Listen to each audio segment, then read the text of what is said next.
on a fermé les micros, mais je veux vous saluer et vous dire à quel point je suis heureux d'être avec vous. Une telle rencontre, mes amis, est strictement philosophique. C'est donc d'un point de vue philosophique uniquement que je vais répondre aux questions de Nicolas. Nicolas, à toi la parole. OK. Merci pour te prêter au jeu. Et je vais commencer tout de suite. Donc, ma première question, c'est quelle est ta vision et ta compréhension de l'actualité liée à la grande pandémie? Je te pose un peu cette question à chaque fois parce qu'il se passe beaucoup de choses présentement et ta vision est tellement intéressante, c'est tellement profonde que qu'est-ce que tu vois présentement? Bien, d'abord, premièrement, je vois beaucoup de fiction dans les esprits. Vous savez, pour un homme comme moi, qui suis un immatérialiste, ce que l'on appelle la réalité souffre d'un discrédit à mes yeux et qui m'empêche de la prendre au sérieux. Je sais que nous respectons tous, dans notre vie quotidienne, les lois de la physique et que nous faisons attention aux feux de signalisation avant de traverser une rue. Il n'en reste pas moins que tout ceci est un ensemble de codes que notre cerveau est appelé à percevoir selon une programmation. La matière n'existe pas pour moi. Tout n'est que représentation et perspective. Maintenant, lorsqu'un fléau se déclenche, comme celui du coronavirus, je suis amené à situer dans le contexte général de mon système de pensée cet événement en question.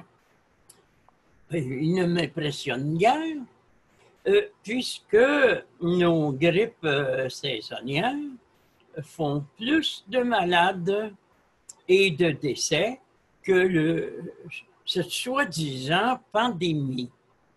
Je ne veux pas nier le fait que l'on ait décidé en haut lieu d'accorder une importance dramatique à ce genre de phénomène, mais moi je le classe parmi les fantasmes anxieux et qui font l'objet d'une surenchère de la part de la presse écrite et parlée, de façon à produire un effet de panique dans la population et qui va préparer les cerveaux ainsi manipulés à accorder de plus en plus d'importance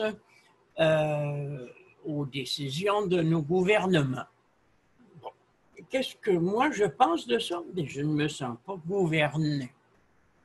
Je ne crois pas, étant être, qu'il y a un quelconque dirigeant sur cette planète qui peut m'affecter. Je ne veux pas dire par là que quelqu'un peut prendre la décision d'intervenir dans ma vie. Je veux simplement dire qu'il n'interviendra pas parce que je ne suis pas disponible pour ce genre d'intervention. Nous plongeons ici, vous le devinez, dans la perspective d'un accord entre les représentations mondaines constituées par notre conscience et notre pensée. Il y a comme une sorte d'accord. Leibniz dirait une harmonie préétablie. Cependant, et c'est là la difficulté pour la majorité des gens qui croient aux accidents, il ne peut rien se produire dans notre vie sans notre permission. C'est-à-dire que rien n'est moins accidentel qu'un accident. Aucun événement ne peut nous paraître injuste, car l'homme est un aimant qui attire à lui les événements qui ressemblent aux vibrations de sa pensée. Je sais qu'il peut sembler scandaleux que je dise qu'il n'y a pas une seule injustice dans le monde entier, car chacun reçoit à chaque instant le résultat de ses pensées, le salaire de ses pensées. On a entendu le formidable reportage sur la destruction d'une partie de Beyrouth il y a 5 jours. Mais est-ce que vous savez qu'il y avait des gens tout près du lieu de l'explosion qui fut une déflagration quasiment comparable à l'explosion atomique d'Hiroshima? Il y avait un groupe de prêtres dans un monastère, ils étaient une quinzaine. Aucun d'eux n'a été touché, n'a même été blessé, alors que d'autres personnes de l'autre côté de la rue sont mortes par dizaines. Alors, on peut se demander, est-ce que c'est parce qu'ils sont des prêtres qu'ils ont échappé à cette catastrophe? Pas nécessairement. On peut se demander s'il n'y a pas de hasard, parce que je viens de nier la possibilité qu'il puisse y avoir des accidents. Comment cela s'entremêle-t-il dans notre vie quotidienne pour que les vibrations émises par l'homme et les occurrences relationnelles, phénoménales, correspondantes puissent s'ajuster les unes aux autres. Et ton antipolitique Pardon? Et comment ton antipolitique s'inscrit dans une solution présentement? Est-ce que... Bon, disons que j'ai réglé le problème de la politique assez rapidement dans un magistral ouvrage de 1550 pages, mon antipolitique en 3 volumes. Pour moi, voyez-vous, ce ne sont pas des choses qui retiennent beaucoup mon attention. J'ai réglé cette question-là une fois pour toutes.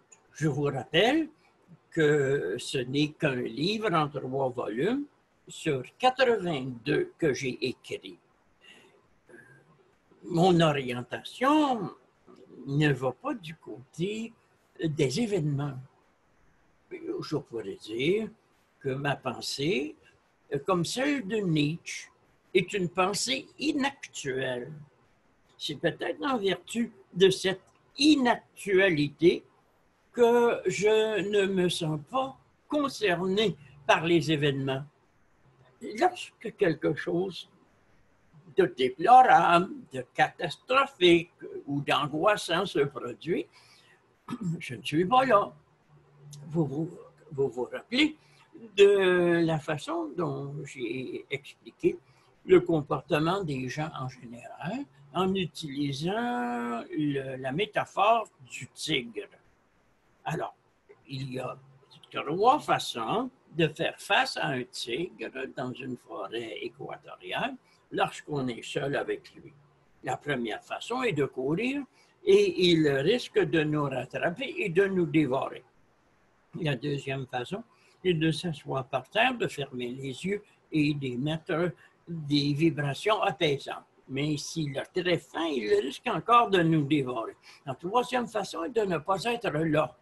Ça crée toujours une sorte de paradoxe quand je dis ça. Comment ne pas être là lorsqu'un événement se présente? Ah ben c'est très simple.